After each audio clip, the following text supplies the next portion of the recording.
आज पंढरपूर येथे जन आक्रोश मोर्चाचं आयोजन करण्यात आलं आहे। या मोर्चात देशमुख कुटुंबीय सहभागी होणार आहे। देशमुख कुटुंबीय येतात मस्साजोगवरून निघतं आणि पंढरपूरला जाणार आहे। आपल्यासोबत संतोष देशमुख यांचे बंधू धनंजय देशमुख आहेत। काय सांगाल, ज्या पद्धतीने राज्यात मोर्चे निघतात, आज पंढरपूर येथे मोर्चाचं आयोजन करण्यात आले, आपण सहभागी होणार आहात?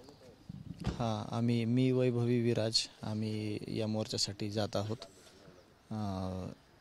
तिथं आज जन आक्रोश मोर्चा आहे आणि जे निषेध व्यक्त करण्यासाठीचे हे मोर्चे आहेत त्यात आम्ही सहभागी होत आहोत आणि रोजच्या ज्या घडामोडी आहेत या प्रकरणातील त्या समोर येताना दिसत आहेत। रोष खूप आहे। आम्ही शांततेचं आवाहन करतोय सगळ्यांना की हे सगळं शांततेत पार पाडा। काल जो सोशल मीडियावरचा व्हिडिओ आला, असे अनेक प्रकारचे व्हिडिओ CID SITच्या हाती लागलेले आहेत। त्यामुळे आरोपीला कोणी दुजोरा दिलेला आहे, कोणी अभय दिलेला आहे, त्यातून सगळं बाहेर पडण्याचं काम चालू झालेलं आहे। त्यांचं काम योग्य रीतीनं ते करत आहेत। तरी पुढील काही दिवसामध्ये अजून बऱ्याचशा घडामोडी घडणार आहेत आणि त्यातून जो देशमुख कुटुंबियाला न्याय पाहिजे, गावाला न्याय पाहिजे, ते मागणी आहे जी आहे आमची ती पूर्ण म्हणजे आमची मागणी आहे तशी त्या दृष्टिकोनातून तपास आहे आणि आम्हाला न्याय मिळाला पाहिजे ही आमची भूमिका आहे। काल जे CCTV फुटेज समोर आलं तो भक्कम पुरावा मानला जातो। असे काही CCTV फुटेज अजून आहेत का जे तुमच्याकडे आहेत किंवा तपास अधिकाऱ्याकडे आहेत? नाही, तपास अधिकाऱ्याकडे सगळे आहेत, CID SITकडं ते अधिकृतरित्या त्यांच्याकडेच ते आहेत। जे सोशल मीडियावर येतात त्यापेक्षा त्यांच्याकडं अधिकृतरित्या सगळ्या गोष्टी त्यांनी जमा करण्याचं काम केलेलं आहे। मागच्या काही दिवसामध्येच त्यांनी सरळ पुरावे जे आहेत त्यातले जमा केलेले आहेत, ते बाहेर येताना दिसत आहेत। खरं तर राज्यात अनेक ठिकाणी मोर्चे निघालेत, मात्र आज पंढरपुरात मोर्चा असणार आहे जिथं विठ्ठलाचं वास्तव्य आहे असं म्हणतात। विठ्ठलाला काय चाकडं असणार आहे? संतोष अण्णा देशमुख माझे बंधू, या गावचे प्रमुख, कुटुंबाचे प्रमुख, यांनी मागच्या 24 वर्षात एकही वारी चुकवली नाही पंढरपूरची। प्रत्येक वर्षी पंढरपूरच्या वारीला ते असायचे।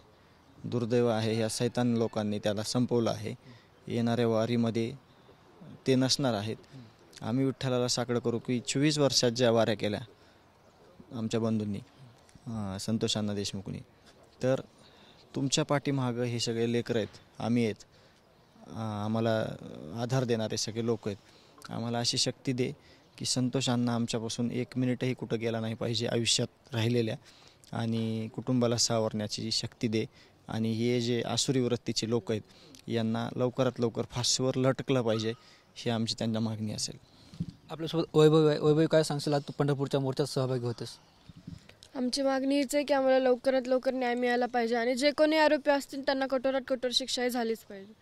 आपण बघतोय काल एक CCTV फुटेज समोर आले जो भक्कम पुरावा मानला जातोय। दिवसेंदिवस जो तपास अधिक गतीने होतो असं म्हणता येतं?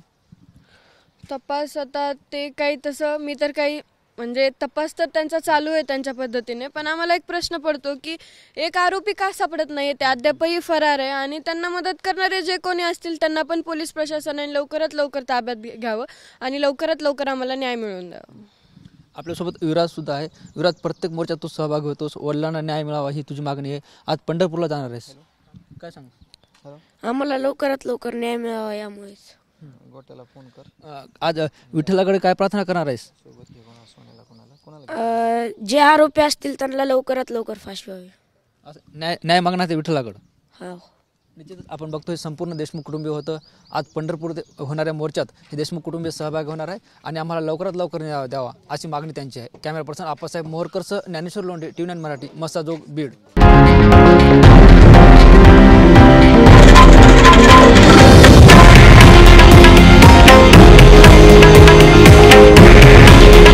हे आहे देशातील नंबर 1 न्यूज नेटवर्क आणि आपण पाहत आहात TV9 मराठी। काळजी तुमची, हित महाराष्ट्राचं।